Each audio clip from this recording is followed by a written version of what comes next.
All right, I've clicked as many buttons as I can. I can see me, I can hear me here. I might be slightly out of focus, I'm not entirely sure. But anyway, and I'm just waiting for it to pop up here. I mean, I've got a thing saying watch live now, which I can try again, just see if that pops up. Come on, where am I? The YouTube window's still saying waiting for RowAlong live. Stop waiting for me and be me. Ah, okay, is that it?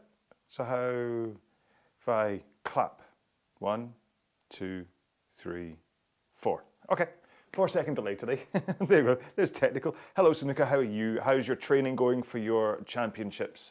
Have they been yet? I can't remember, you posted nationals are over. Ah, how did you get on then? You were kind of, you thought that you'd be beaten by most of the folks that were there, but did you do better than you expected?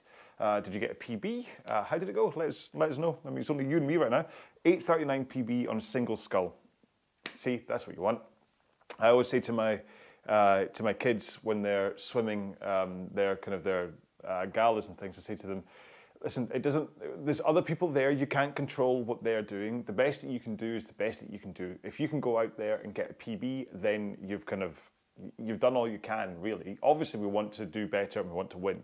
I'm not saying that just taking part is part of it. It's not, you want to win. But even if I remember 20 seconds better as well, wow.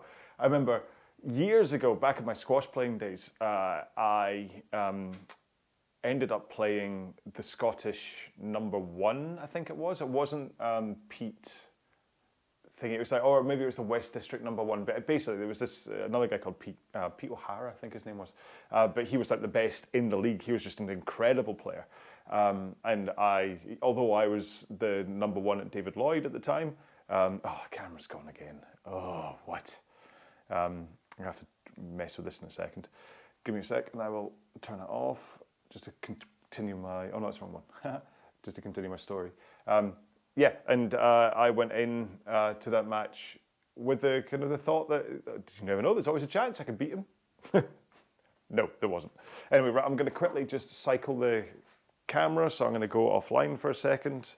This is annoying how every week this is happening. I don't know why.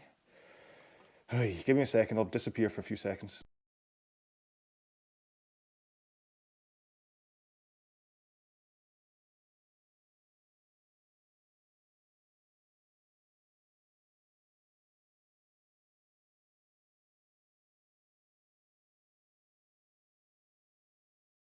Is the sound working? Yes, the sound is working again. All right, okay.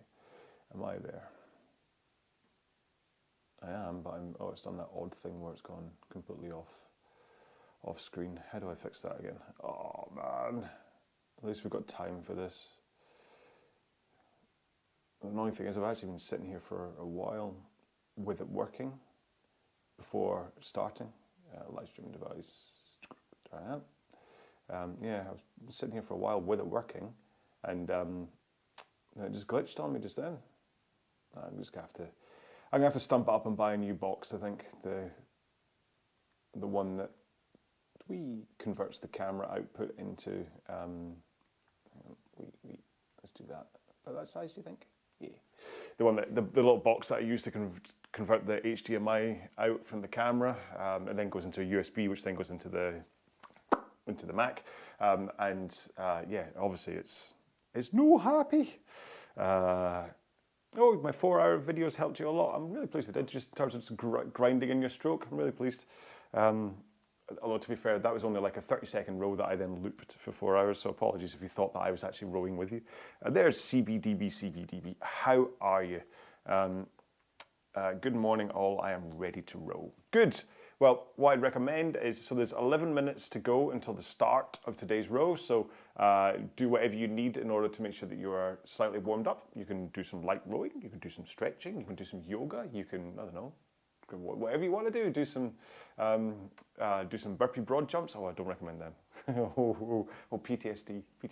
I was doing, what day is it? So, I had a rest day yesterday. So Friday, my training was running. I did like a kind of, not tempo, what would they call it again? Oh, it's gone. Threshold, there we go. a threshold running set, and at the end of so it's 40 minutes worth of threshold running, and at the end of it I then did 10 times 10 burpee jumps over. Basically I've got like a stick that lies right in front of me here, and I jump over that, turn, jump over that, turn, jump over that, and turn. And it is incredible the difference that adding in jumps and the turn, I think the turn adds in an extra element, because 10 burpee broad jumps are tough enough as it is, but when you do it with that turn as well, so you kind of go boing, and then you land, and then you instantly spring up and turn like 180 to then kind of jump the other way, and you spring up and turn, and 10 times 10 of them, oh man. But I need to get better at them, and there's no point training the things that you're good at, is there? I could easily just sit here and spend all day long on a rowing machine. Not that I'm saying that I'm good at rowing right now, but there's Andrew Fielden checking in. What's he saying?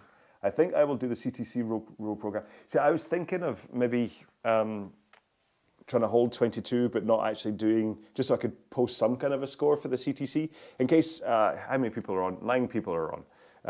So this month's cross-team challenge, the Concept 2 cross-team challenge, is basically how far can you row in 30 minutes at 22 strokes a minute. Thou shalt not row more than 660 strokes in your 30 minutes, otherwise thou shalt not be able to enter a score. But yeah, but it's basically, it's a good, I mean, 22 is an evil rate as well, because it's a really hard one to, 20 is quite easy in that you can just count in every 3 seconds. So as long as you just hit you kind of go, if you're counting down, you go kind of like 57, 54, 51, 48, 45, blah, blah, blah, all the way down. As long as you're always hitting them, you know you've done 600 strokes by the time you get to the end. But 22 is a little bit, oh, did I do 22 in that one or not? I don't know. And so the chances of getting to the end of it and having 661 strokes, probably quite high.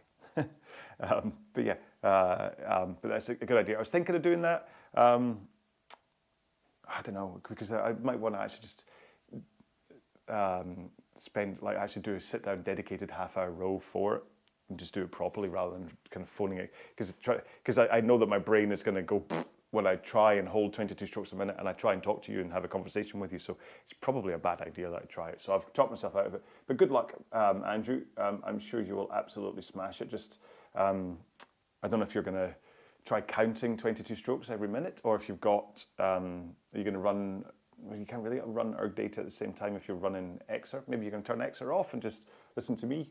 Or maybe you're not even listening to me. Maybe you're just checking in to say, yeah, this is what I'm going to do, so I'm not going to watch you.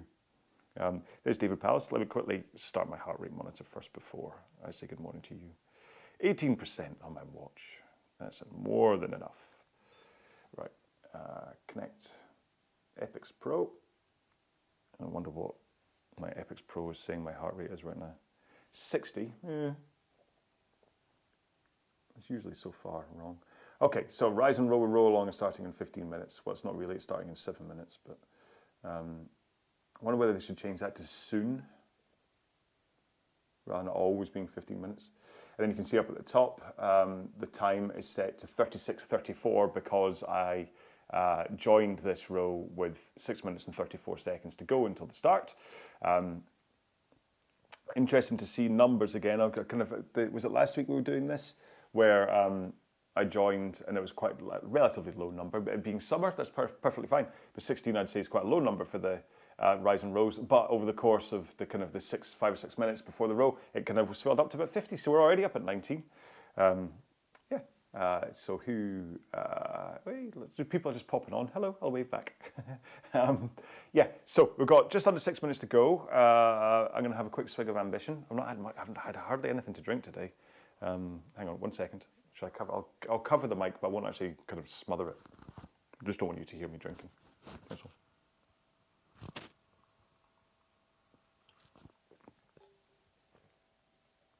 I tried to do that as quietly as I possibly could. All right, let's see if we can translate David today. Buenos dias, amigos. Hello, everybody, or hello, friends. Good morning, friends. Volvamos. Ooh, a la carga. Volvamos. Now that's, because it's mos, that's like all, or kind of, it's like vamonos is everybody, let's go, rather than, my wife's texting me at the same time. How am I supposed to translate? Or unless that's what you're saying. today, luckily, I'll be rowing with the Concept 2. Ah, it's always much better. What do you normally row on then, David, if you're on the Concept 2? Actually, if anybody was paying attention last week, if you did the sunset row, you will have possibly, you might remember me saying that I was going to do this week on an RP3. There's a couple of reasons why I'm not on the RP3.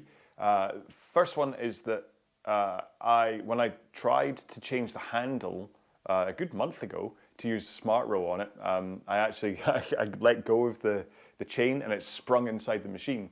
I fixed it, I managed to recover it and kind of get it back out again, but I've not rowed on it since, and I'm a little bit worried that there's still like something else hanging inside it somewhere. Yeah, I don't know, so I'm looking at it sitting over there. So I want to have a proper row on it first before and I had kind of run out of time. So that's excuse number one for not using the RP3 is that. Excuse number two for not using the RP3 was partly that I was thinking about doing the CTC today, but I've decided against it. Excuse number three is just general high rocks training. Sorry. I kind of, just because of the high rock stuff coming up, my preferred machine to train on right now is just the Concept 2. Either I'm making videos on the Averon or I'm training on the Concept 2. Absolutely no shade to the RP3 or the WaterRower, but neither of them kind of factor into the things I'm doing right now, so I tend to kind of lean towards those two machines. But, and what was the other one? Oh yeah, the other one is that I'm currently making a kind of a review video, kind of like a video about why Xer has, I think I talked about this last week as well actually, why Xer has remained in the world of indoor rowing apps, because there's been a whole bunch of apps come and go. There's things like IC Row was a lovely looking app. There's Andrew again, let's check in. What did you say? Oh, he sent me a GIF. Shall we check out what the GIF is, everybody? Oh. Fortunately, he's not the type to send rude GIFs, so I'm not going to be, oh my word. As we said, excuses. Very nice. Somebody, in case for all those at home, it's somebody rifling through a filing cabinet labeled excuses. Yes, let's go. I'm going to save that one for another time. Always pack your excuse before you're starting something. Hey, there's David just turning up on the water. Yeah.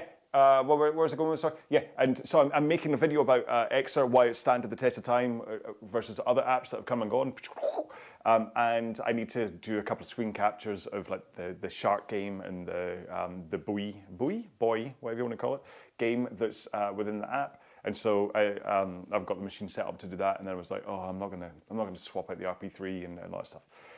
So yeah, so that's kind of why I'm still on this. But listen, I don't have to apologise about being on a Concept 2. It is, after all, the kind of standard machine that most people use. Part of actually in the video I do talk about how the Smart Row handle, because you know how there's a whole bunch of rip-off Concept 2s out there right now. One of them is Merach, who actually I think their rip-off machine looks pretty similar to Concept 2, but their adverts just, I mean, they are obviously, I've come to just accept that they've done this on purpose, is that the people they have demonstrating the rowing machines and all their adverts have the most ridiculous technique, and what they're doing is triggering rowers so that we'll all watch it and kind of comment on it, and like they dangle a carrot for me, there's my wee carrot, they dangle a carrot at me and I always go, oh, the technique's terrible. Yeah, but anyway, where was it? Oh, hang on, let me have a drink of coffee first. God.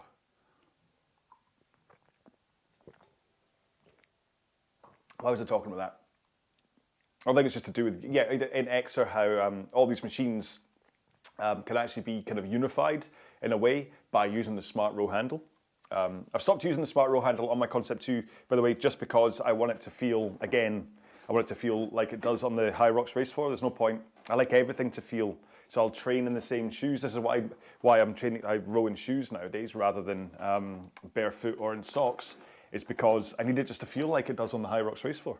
So, right, we are set to go in just over 30 seconds. Remember, there's a 4-second delay between Xer and YouTube. So if you are watching this on YouTube and you're rowing on the Xer app, look at your app rather than YouTube for the start. Otherwise, you'll be 4 seconds late.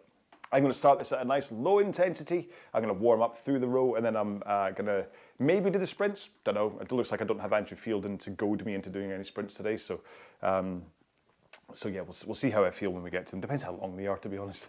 I just don't fancy a long sprint this time in the morning. So we're going to get ready to go, or we are ready to go, because we're going in 5, 4, 3, 2, 1, let's go.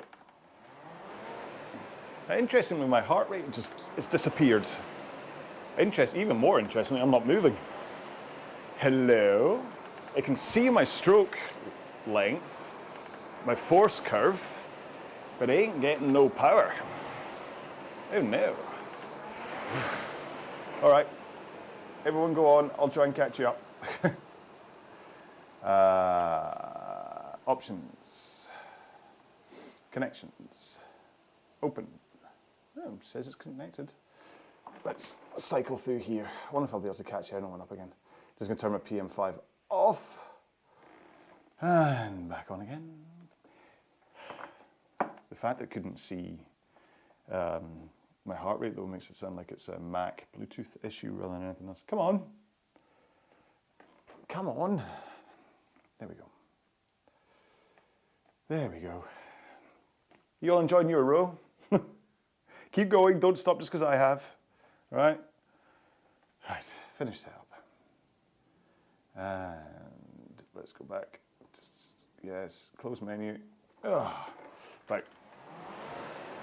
There we go. Okay, this will be fun. Now, I'm not going to go mad trying to catch people up. That would be daft. I'm still going to take it nice and slow. But you know what? This will be interesting if I manage to catch people up. Just working my way up through the field. Oh, didn't realize I've got a light in the way. I see a little black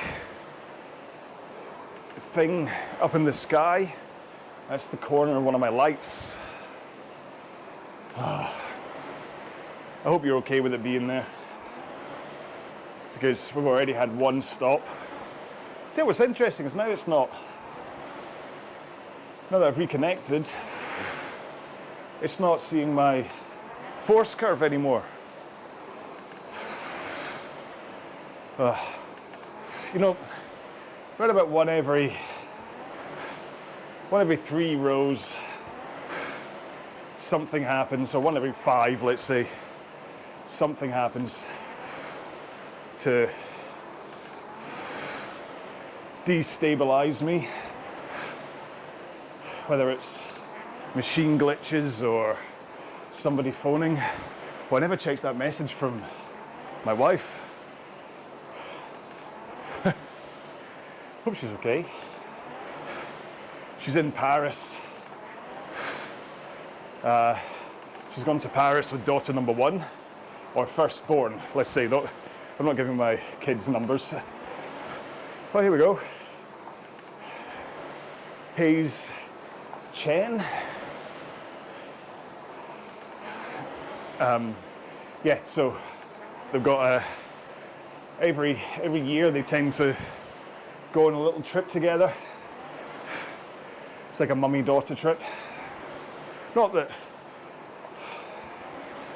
she doesn't do the same with daughter number 2, second born. They went to London over Easter for a weekend, but Jamie has always wanted to go to Paris, so there was a cheap flights deal a while back, and I don't have to justify them going to Paris, do I? Anyway, so I'm assuming that the message I got from her was a bonjour in Paris. Let's hope. I hope she's not tuned into this and realizing that I'm ignoring her.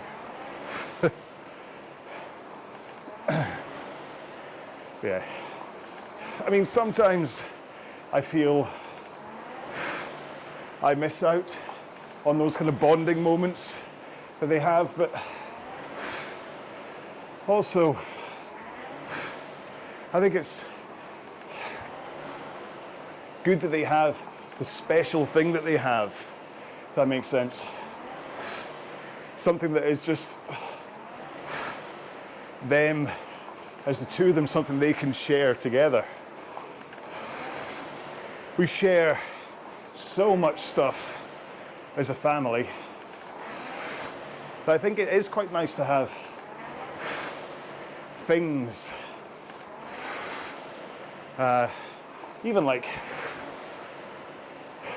in fact, when Julie and Holly were away in London, that's when Jamie was swimming in the Scottish Nationals, and I went to Aberdeen with her for a couple of days, and that was lovely. Like, even spending 2.5 hours in a car with her,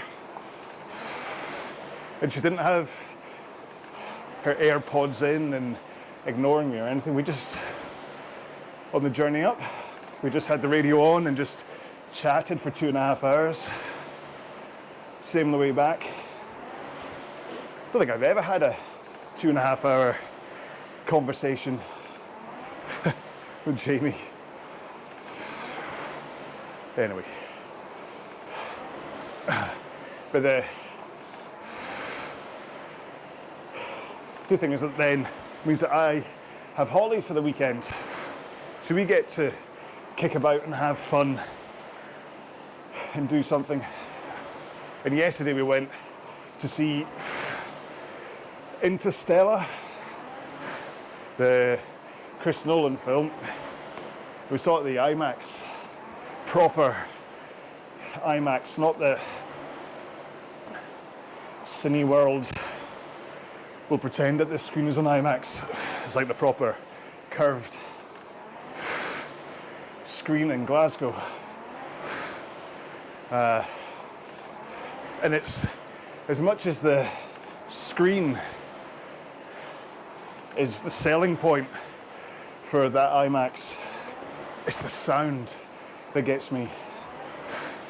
Especially for Interstellar, where there's so many moments, or there are moments, let's say, where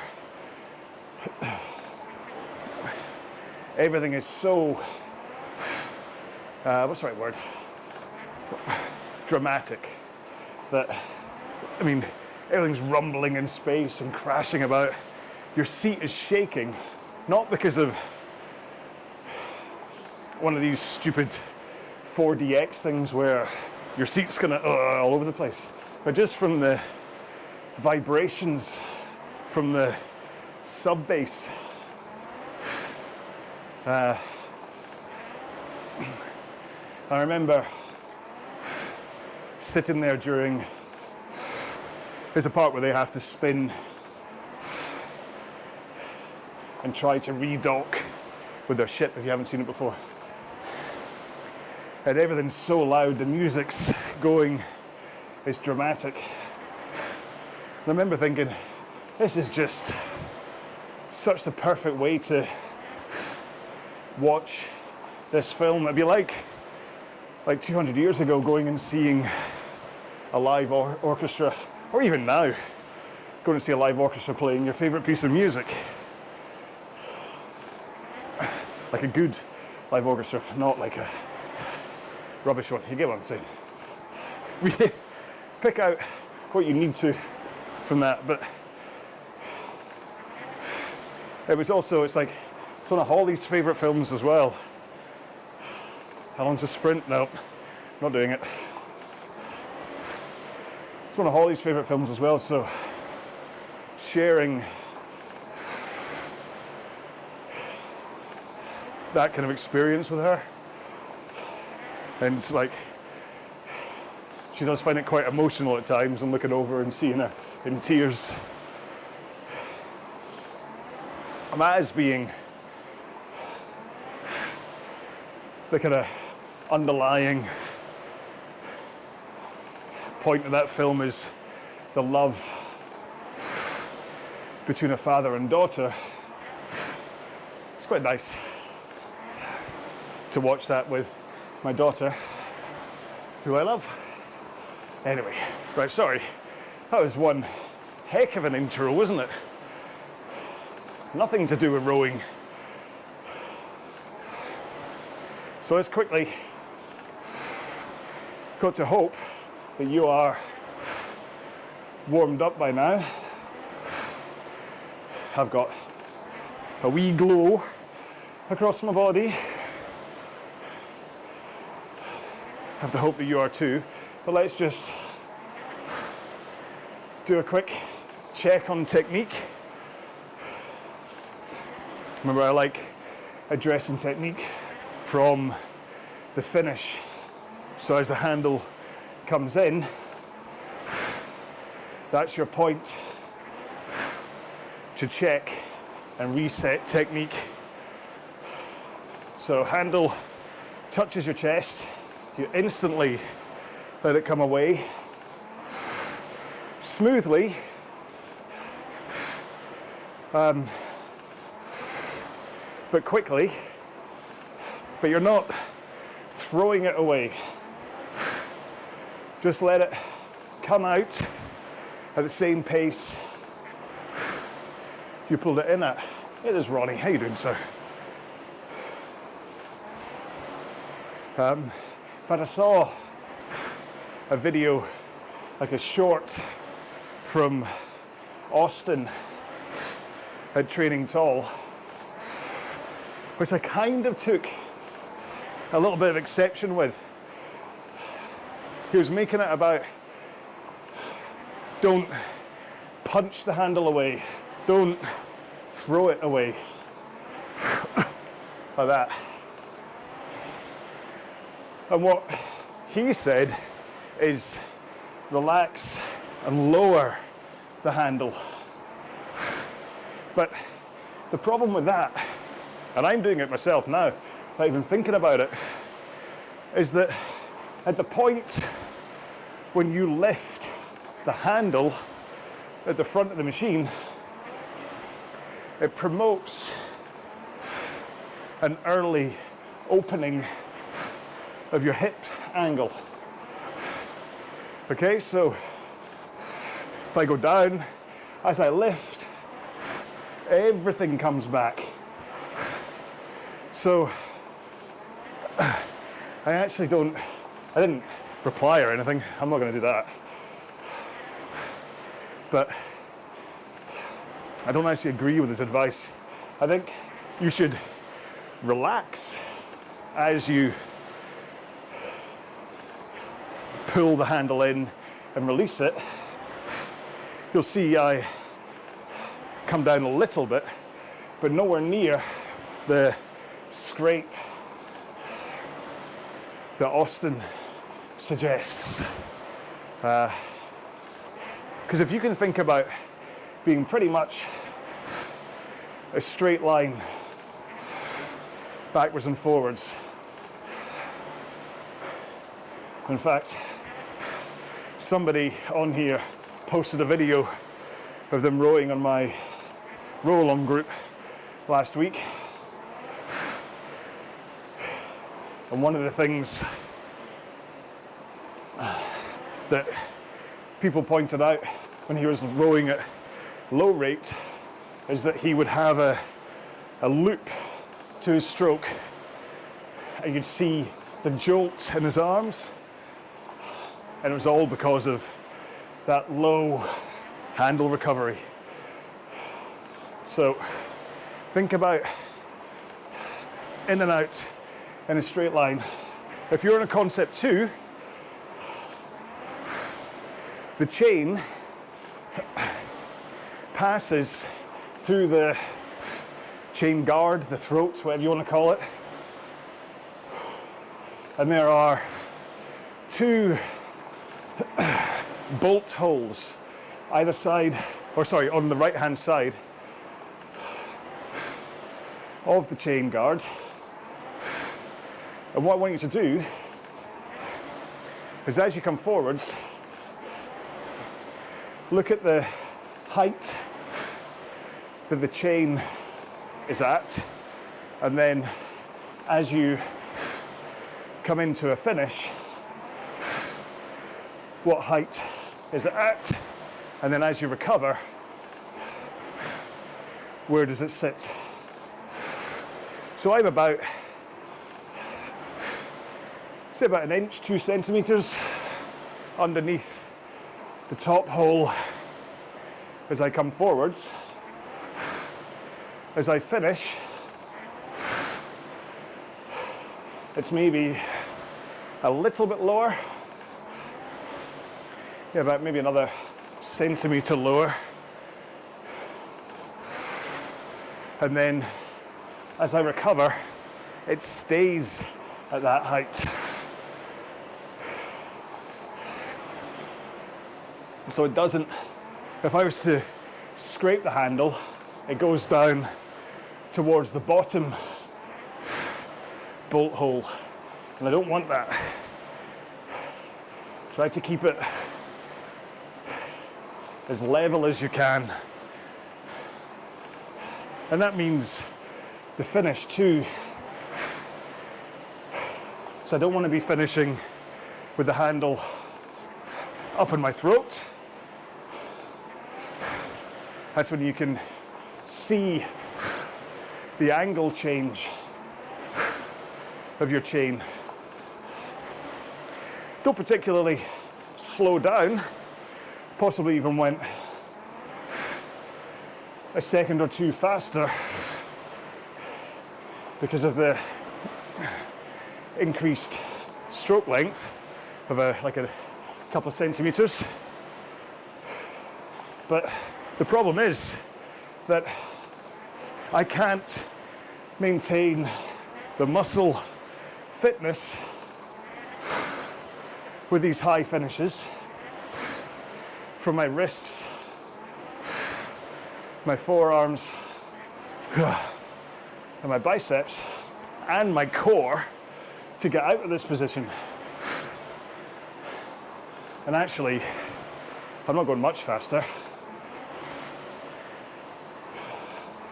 So, if you want to try to drill in an efficient technique where it's not, you don't have to worry about muscle fitness. So if you finish with the handle at sternum height,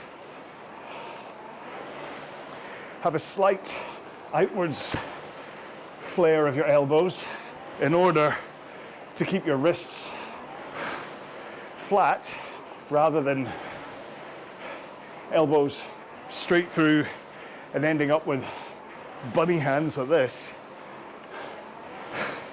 because that way it becomes kind of all biceps. This is like doing a reverse curl with an easy curl bar. And if you want to do that, pick up an easy curl bar, do some training afterwards. But a slight outwards flare of your elbows helps the handle come in to sternum height with wrists flat, which then keeps your lats engaged rather than using forearms, biceps, and delts. And your lats are a lot bigger than forearms, biceps, and delts, and more ready to deal with like 600 powerful strokes. So that was a lot about the handle. It was like 10 minutes. But the handle comes away, that triggers your forwards tilt. And ideally, what you want, especially in practice, if you're concentrating on it, is handle away, tilt forwards so that shoulders are past your hips. My hand is my shoulder, my elbow's my hips. So you go like that. Shoulders past hips.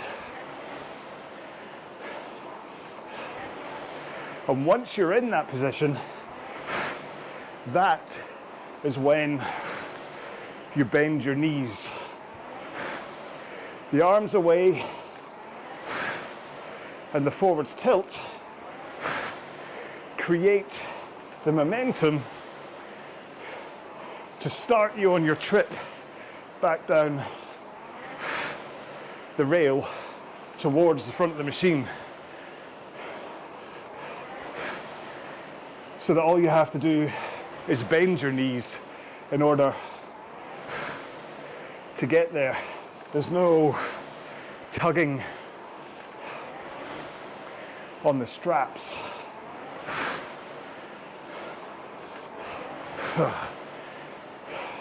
And then the important part I want to remind you is the handle. So the handle comes away and you set it to the height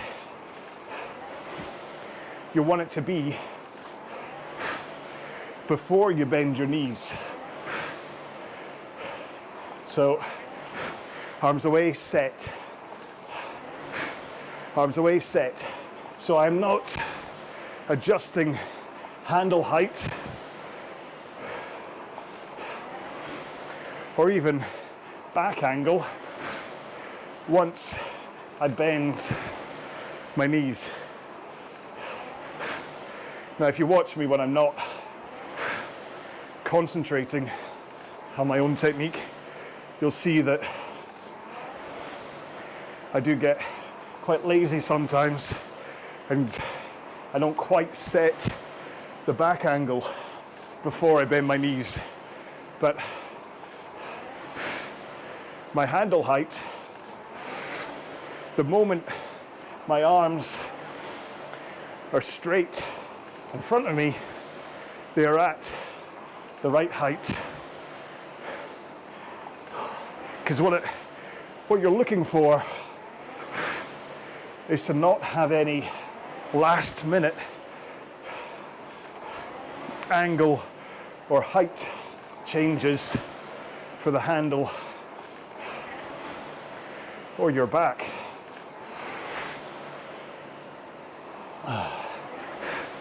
So that you're in the prime position to plant your feet into the machine to drive out from the front. Remember, try to only slide to shins vertical. That gives you the perfect angle to push out from the front. If you don't quite get to shins vertical, you've got a bit more of a horizontal push, and you may not get the acceleration and hang off the handle, because I'm hang pull, and that comes from getting the right body angles and the right push from your legs at the drive.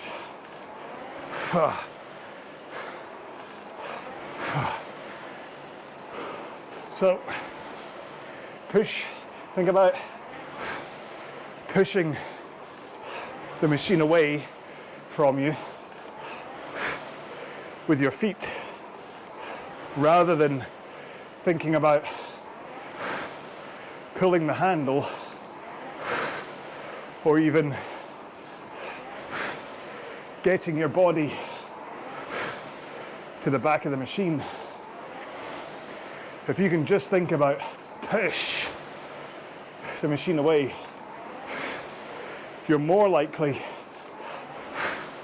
to remain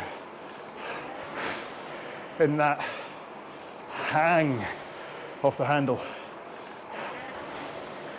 And then remember, there's an overlap between legs, body, and arms. It's not leg drive in full, then body swing in full, and then a pull of the arms. You drive with the legs, and when your legs are about halfway done,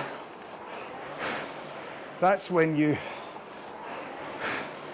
start the swing of your body, and then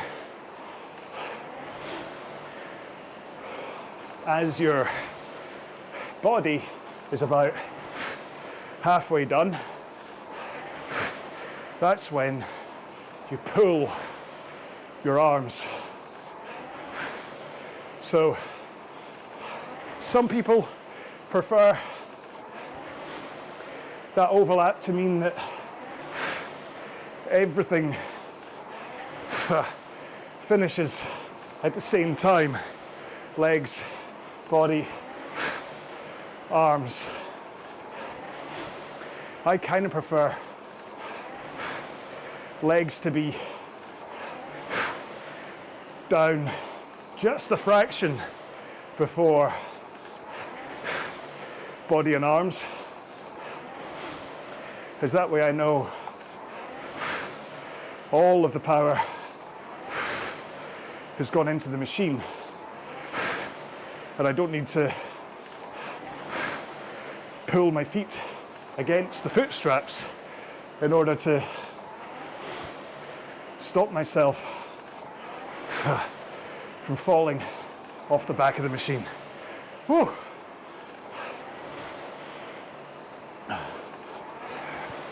I can't half go on a bit sometimes, can I?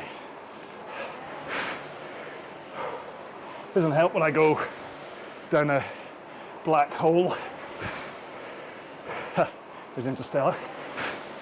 A black hole about handle height for 10 minutes. But listen, I'm just talking to you about the kind of textbook technique. Like if you were to sit down on the machine for the first time and ask someone what the right technique is, that's pretty much what I just took you through.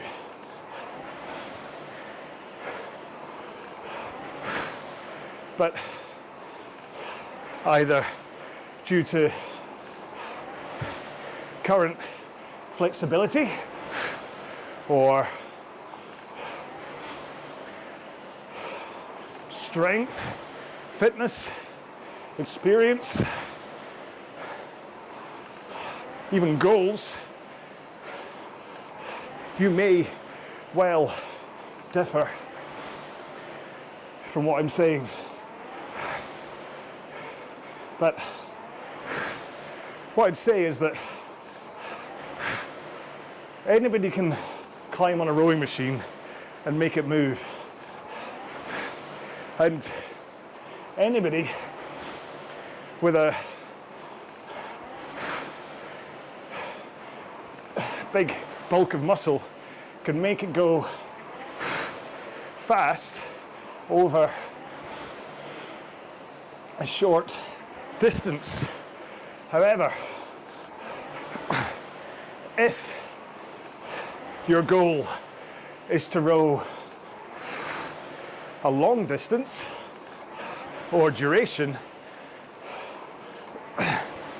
even without factoring in speed, we're almost done. Oh no, one lap completed. Okay, that was confusing. Let me make up for lost distance there. In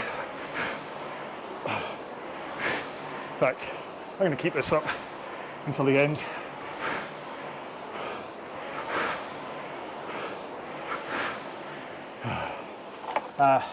Yeah, so if you want to be able to row faster or longer, let's say, further longer than you currently are, and you can't get there, chances are it's a technique thing. It's about efficiency, especially if you're the type to really beast away at the handle. Whew, that was a sweaty one. Pulled victory from the jaws of defeat after losing a minute at the opening. Whew, quite pleased to have caught up with a few of you. Kind of hung behind David. Well, let's see what Andrew's sending me. His result. Hope you don't mind me sharing, but you do know that I read this stuff out. So 7644 at 21, so you're a stroke under. So you can do it again, but faster next time. It's a good result though. 7644 over half an hour at any rate is still a good. I mean, getting over 7500 past like the 2-minute splits is like the goal for loads of people. So the fact that you got there anyway is amazing. So I'm assuming, as being it's only the 3rd of August, you're going to be doing that again. And if nothing else, you've given me a marker I will try and beat. Just need to try and work out what day I can fit it in. Because my training week right now, not to bore you, but I do this in the morning now, and then I'll do some high rocks training this evening, because this is like morning to evening. If this was a sunset row, then I'd do the row, and then I'd instantly go and do high rocks training. Although I've got a lot of ironing to do today for Julie coming back. Then tomorrow is sprint running, followed by, oh crikey, what do I do? Lunges and wall ball, lunges and farmer's carry, I think. Yeah. Then Tuesday is a row. So, but I usually film my Averon rows on the Tuesday, so I wouldn't be doing this. Wednesday is back to threshold running, and then I do, what do I do then? Wall balls and ski erg, maybe? I can't remember. I should really write this stuff down. Thursday's a row, Friday is threshold running and burpees, Saturday's a rest day, and then we're back to now. And then other things like Saturdays, in a couple of weeks' time, I'm going to start doing the park runs again. Hopefully my Achilles will hold up. So I have to work out to fit that in. So I've got such great intentions. Basically, like in the words of Top Gun, my ego's writing checks that my body can't handle. The amount of stuff that I want to do, because I'd love to do like a row, like the CTC row, and like film one of the Averon videos, but I just don't have enough time. Whereas if this was, say, 20 years ago, I'd have all the energy in the world and I'd be able to I'd wake up in the morning, film the Averon, and then, I mean, to be fair, earlier on in the year, that's what I was doing, is I'd wake up early, film the Averon workout, and then at lunch I'd then do some training, then in the evening I'd do weights. But I just, not only the recent series, or the latest series that I'm filming for Averon, which I've not started uploading yet, so it's kind of confusing. But if you're on the main YouTube channel, you'll see that that there's a series running right now that has like the same kind of icon, like 30-minute workout. That's the Time to Shine series, which there's 8 workouts for, which I'm gradually uploading. But I'm currently filming the Time to Fly series, which isn't going to be up for a while. Which is much more intense workouts. So basically what I did is I mean, are you still here? Did Time for Change, Time to Shine, Time to Fly is a 3-part series, 3 series. Each of them have 8 rows within. And so that's what I got to. So the Time to Fly is then like a much more intense, and so I don't want to do them first thing in the morning, because then I'll just be wiped out for the rest of the day. So I do them as my kind of lunchtime workout on Tuesdays and Thursdays. So there we go. That was a long story. So thank you to everybody who joined me either on YouTube or on Xer. It was great to see so many people there. I think we were 20 something at the end, which is like, again, some holidays. Not only is it 9 o'clock on a nice sunny day, but loads of people are away on holiday. Loads of people are out on, like, they're doing other stuff. They're not indoors rowing anyway. They've packed this in the corner because it's too nice. They're maybe out in the water or whatever. So to actually see so many people here is amazing. So thank you so much for turning up. Next week, of course, is, in fact, where are we? Yeah, 5 o'clock, because it's the sunset row. Busy day for me next Sunday. I've got a technique review with somebody at 10 o'clock in the morning. like a live one where I kind of watch them row and on via internet and then kind of help them. And then at 12 o'clock I've got band practice. Go play some drums for a while. Our new single's coming out soon. And then at 5 o'clock I've got this. I've got the Sunset Row. So CBDBDBDBDBD. Sounding Great Time 2 series. Yeah, well hopefully, I mean, I don't know if you've spotted any of the recent ones, CBD, but yeah, it's a fun. If nothing else, it's very. You know what I'm like literally right now, where I can talk and talk and talk. At the end of these workouts, I don't do it. It's basically just kind of like we've got half an hour to work out together. Let's get into it. Warm up goes directly into the main row, and then the quick cool down, and we're done. And it fits that into your half-hour day rather than having to listen to my rubbish for a while. So, talking to my rubbish, I'm going to stop because, as always, on a Sunday morning, I've got a Tesco shop arriving in 25 minutes, so I better get in and get showered so I don't stink all over him.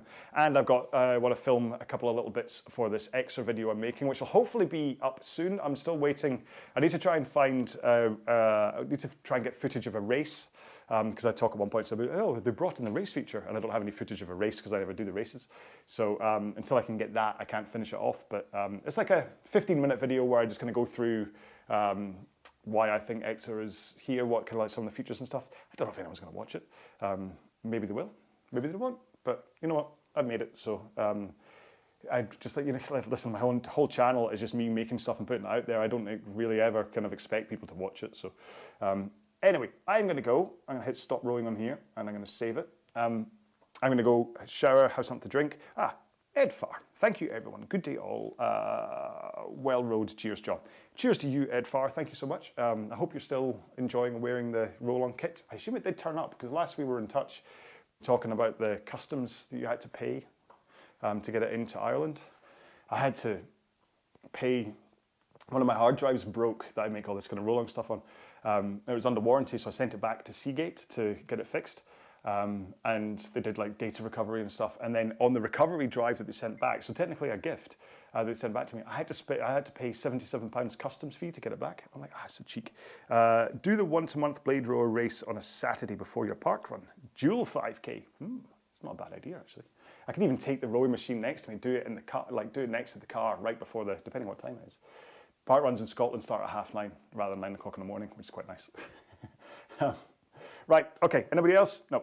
So, everybody have a fantastic week. Make sure you have something to drink, something to eat, go for a shower because you stink.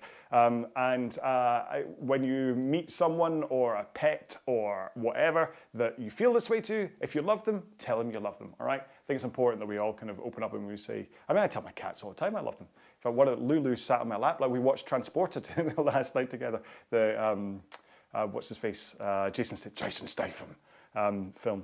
It's like it's a ridiculous film. But yeah, Lulu just sat on my lap she's not a lap cat, but she obviously misses Julie, and that's why she's like, what have you done with her? Anyway, right, I'm gonna go. Have a great one. Look after yourselves. I will see you next Sunday evening for the Sunset Row. Until then, look after yourselves. Make sure and check out some of the other videos I got up here. Keep an eye out for, in fact, remember this is the RowAlong live channel launch. You have to go to the RowAlong channel. Keep an eye out for the extra video coming out. And until then, have a great week. Enjoy whatever you end up doing. And I will do the same, whether it's work or telling my kids I love them. So have a great one. I'll see you soon. Row well, be well.